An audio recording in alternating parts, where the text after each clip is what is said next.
You can use the USB port to connect USB devices such as an iPod or iPhone. The current RX includes extension cables for both the USB port and 12-volt power. Once connected, select the USB tab on the audio screen. Here, you'll see the current track name, album title, and artist name.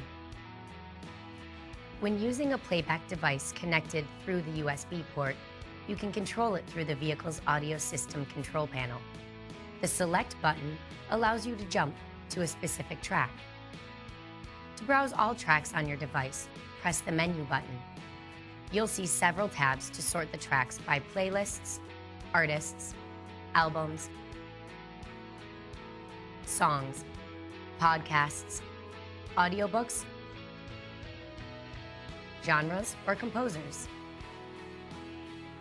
Select one of the tracks on any tab to begin playback.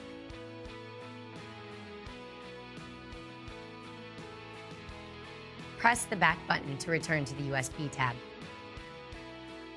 The buttons below allow you to pause playback, repeat current tracks, randomize all tracks, or adjust sound and tone settings.